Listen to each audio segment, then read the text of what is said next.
देख रहे हैं 24 एनडी मीडिया। यहाँ होगी उसी की बात जो खबर होगी सच के साथ।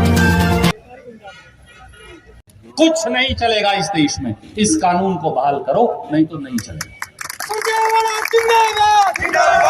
आखिर में देश की सरकार को 5 दिन संसद नहीं चली, कोई बिजनेस नहीं चलने दिया हमने। 5 दिन के बाद देश की सरकार को आपकी ड्योढ़ी पर झुकाकर कानून बदलवा कर दिखवाए। इसलिए जरूरत है संविधान बचाओ गरीब बचाओ सम्मेलन। और एक चौंकाने वाली बात आपके लिए लेकर आया, यह दिखाता है कि किसी की मंशा क्या है। मैं अगर, ये मेरा भाई है, इसके पैसे, इसकी कलम, इसके साधन, इसकी रोटी, इसकी आवाज, इन दोनों की मैं छीन लूं तो आप मुझे क्या कहेंगे? अत्याचारी कहेंगे कि नहीं कहेंगे? नरेंद्र मोदी ने क्या किया है? जो अनुसूचित जाति के बच्चे हैं, जो रविदासिया, वाल्मीकि, सेसी, धानक समाज के, ओट समाज के हमारे बेटा बेटी, हर गरीब के पास तो बच्चों को पढ़ाने के पैसे नहीं। कांग्रेस पार्टी ने प्री मैट्रिक और पोस्ट मैट्रिक स्कीम शुरू की थी। हम वजीफा देते बच्चों को पढ़ने के लिए। गरीब का बच्चा शिक्षित हो, बाबा साहब शिक्षित बने। उसका बजट इस साल, पोस्ट मैट्रिक स्कॉलरशिप का इस साल बजट 3134 करोड़ रुपया काट लिया। साल दर साल बढ़ रहे हैं बच्चे, कम हो रहे हैं, परंतु 3134 करोड़ रुपया पोस्ट मैट्रिक स्कॉलरशिप का इस साल बजट काट दिया। 7000 करोड़ से कम करके 3866 करोड़ कर दिया। जो बच्चा हमारा पीएचडी करता है, गरीब का बच्चा कैसे पढ़े पीएचडी? मां बाप को तो मजदूरी करवानी है, मां बाप को तो काम चाहिए। रोटी कौन खाएगा, रोटी खिलाएगा कौन? तो जो बच्चा गरीब का पीएचडी करता है, कांग्रेस पार्टी ने एक पीएचडी छात्रवृत्ति योजना शुरू की थी। गरीब के बच्चे को 100% पैसा हम देंगे, सरकार देगी। उसका बजट 2019 तक तो वो चली, आखिरी बजट 602 करोड़ था। इस साल बजट कितना है? 0। नरेंद्र मोदी जी का, भाजपाइयों का यह मानना है कि रविदासिया, वाल्मीकि, सेंसी, धानक और शेड्यूल कास्ट के बच्चे को अब पीएचडी पढ़ने की जरूरत नहीं। जो हमारे भाई मेला ढोते हैं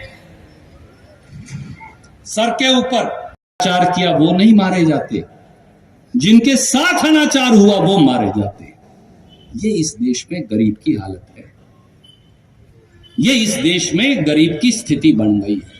इसीलिए संविधान बचाओ, इसीलिए गरीब बचाओ। बहुत सारी और बातें हैं, ये सारी मैं आपको भेजूंगा, जरूर पढ़िएगा। और अगर पढ़कर आपको ये लगे, क्या आपको महसूस नहीं होता अपने चारों तरफ कि एक बार फिर वो सारे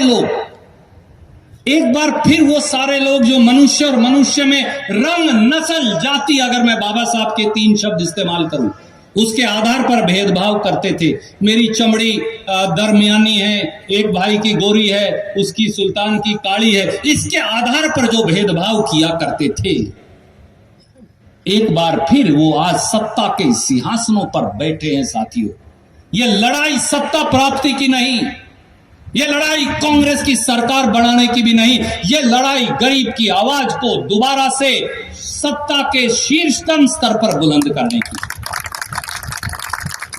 मैं मेरी बात समाप्त करते हुए केवल ये कहूंगा, अगर चरणजीत सिंह चन्नी को सोनिया गांधी जी और राहुल गांधी जी ने पंजाब का मुख्यमंत्री बनाया, तो वो एक व्यक्ति नहीं, वो एक आदमी को नहीं बनाया, ये करके दिखाया कि हम समाज में परिवर्तन कर सकते हैं, हम समाज में बदलाव कर सकते हैं, हम सबसे गरीब के बेटे को सबसे बड़े पद पर बिठा सकते हैं, उसे ताकत दे सकते हैं। बाकी सब कहते रहे, हमने करके दिखाया। बाबू जगजीवन राम जी के ग्रैंडसन, पोते को आज अगर रणदीप सिंह सुरजेवाला के साथ राष्ट्रीय प्रवक्ता बनाया मीरा कुमार जी के बेटे को, तो ये कांग्रेस कर सकती है कि रणदीप की आवाज में बाबू जगजीवन राम जी के खून की आवाज भी मिल सकती है। अगर एक और दलितों के बहुत बड़े नेता मल्लिकार्जुन खड़गे साहब को हिंदुस्तान में विपक्ष का नेता बनाया, सोनिया गांधी जी साथ बैठती हैं उनके, राहुल गांधी जी साथ बैठते हैं उनके, पहले मल्लिकार्जुन खड़गे बोलेंगे फिर वो बोलेंगे। तो ये कांग्रेस कर सकती है। मेरे भाइयों साथियों, ये व्यक्ति नहीं है, ये चिन्ह है, ये चिन्ह है ताकत देने के। इसलिए आज जब आप गांव में जाएं, मोहल्ले में बुलंद करिएगा, जय जय भीम का नारा तो लगाइए, परंतु जय जय भीम करके भी दिखाइए। जय हिंद, जय भारत, जय भीम। नमस्कार साथियों, आज संविधान बचाओ गरीब बचाओ सम्मेलन का आयोजन बाबा साहब अंबेडकर जागृति मंच के तत्वाधान में किया गया। सच्चाई ये है कि मोदी और खट्टर सरकारें दोनों मिलकर बाबा साहब के भारत के अधिकारों का दमन कर रही हैं। गरीबों, शोषितों, वंचितों और दलितों के अधिकारों का दमन कर रही हैं। वो चाहे आरक्षण को खत्म करने की एक नापाक साजिश हो, चाहे वो सरकारी उपक्रम जो बेचे जा रहे हैं और फैक्ट्रियां वहां आरक्षण खत्म कर दिया गया हो, चाहे वो निजी क्षेत्र से लेने वाले आईएएस के पद के अधिकारियों पर आरक्षण की समाप्ति की बात हो, चाहे हर 11 मिनट में एक दलित भाई से पर और या बहन पर अत्याचार की बात हो, चाहे दलित छात्रों के पोस्ट मैट्रिक स्कॉलरशिप में 3,136 करोड़ रुपए की कटौती की बात हो, चाहे वो दलित पीएचडी के छात्रों के वजीफे को पूरी तरह से खत्म करने की बात हो, चाहे समाज में वंचितों, शोषितों, दलितों, गरीबों, पिछड़ों उनके अधिकारों को समाप्त करने की बात हो, एक कुठाराघात, एक षड्यंत्र किया जा रहा है इस देश के गरीबों के खिलाफ। और इसलिए सोनिया गांधी जी, राहुल गांधी जी के नेतृत्व में हमने ये संकल्प लिया है कि हम इस आवाज को इतना बुलंद कर देंगे कि अहंकारी सरकार को हमारे गरीब, शोषित, वंचित, दलित भाइयों के अधिकारों का हनन करने से न केवल रोक लगाएंगे बल्कि सरकार के इस घमंड को चकनाचूर कर देंगे। यही संकल्प है जो हर साथी आज इस सम्मेलन से लेकर गया है। जब येदियुरप्पा जी पूर्व मुख्यमंत्री, जब वो मुख्यमंत्री थे कर्नाटक में, किसी दलित के घर खाना खाने जाते हैं तो थाली को हाथ नहीं लगाते भाजपा के नेता, 5 तारा होटल से खाना मंगवाते हैं। और याद करिए खट्टर साहब की बात, उम्मीद है आप और आपका चैनल ये सवाल उनसे पूछेगा। जब बाबा साहब का कार्यक्रम का आयोजन हुआ था तो हमारे एक दलित विधायक राम रतन जी को, मुझे नाम लेने में भी कोई हिचकिचाहट नहीं, कैसे फूट फूट कर रोए थे। मेरे पास तो वो तस्वीर आज भी है और मैं ये तस्वीर आपके कैमरा पर दिखाना चाहूंगा। क्या ये हैं दलितों के अधिकार? क्या ये हैं? याद करिए बिशंबर दास वाल्मीकि जी को, जिनको 26 जनवरी को मंच पर बैठने की जगह नहीं दी। याद करिए इसी प्रदेश में संतोष सारवान चौहान जी, जो दलितों की नेता हैं, मंडल अध्यक्ष भाजपा ने उनको कत्ल करने की कोशिश की, उन्होंने एफआईआर दर्ज करवाई, बीजेपी की एमएलए की एफआईआर दर्ज नहीं।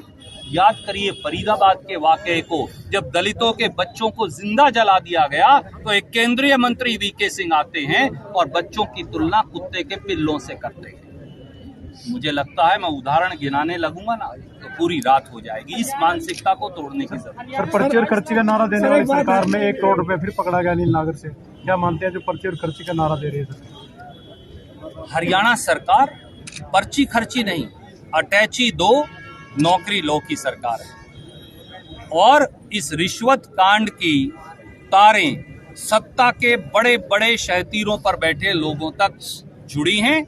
मैंने कहा था एक वीडियो है जिसमें तथाकथित तौर से सरकार के 2 बड़े बड़े मगरमच्छ हैं और उसका कोई जवाब नहीं है। सर कैथल में 50 लाख की स्मैक पकड़ी जाती है फरीदाबाद के अंदर, आज सर यहाँ बड़खल चौक पे एक व्यक्ति को हत्या किया जा रहा है। आज जो फरीदाबाद में हुआ वो इस प्रदेश में होती अमानवीय, दुर्दांत और दिल दहलाने वाली घटनाओं का प्रतिबिंब है, क्योंकि ना कानून है ना सरकार है और नशे के व्यापार जोरों पर हैं। वो कैथल हो, वो गुड़गांव फरीदाबाद हो, वो कुरुक्षेत्र यमुनानगर हो, हमारे युवाओं को एक बार फिर नशे में धकेलने का घिनौना षड्यंत्र है। बहुत बहुत धन्यवाद। लक्ष्मी पवनावा जी, सुरेंद्र रांझा जी आ जाए। आगे आ जाओ। इनके बाद बलविंदर जी, जसवंती, विक्की मालखेड़ी जी, हाँ जी, सुल्तान सिंह जी, XMC अर्जुन नगर। भाई साथियों, भीड़ ऐसे पता है एक बार दे दे के ना चलते रहे तो व्यवस्था बनी रहेगी सही। सतवीर भाई, हाँ, ये सतवीर जी, सतवीर बाना जी, इधर आओ सर। हाँ, आप प्रोफेसर विजय जी, आप भी जाइए आराम से।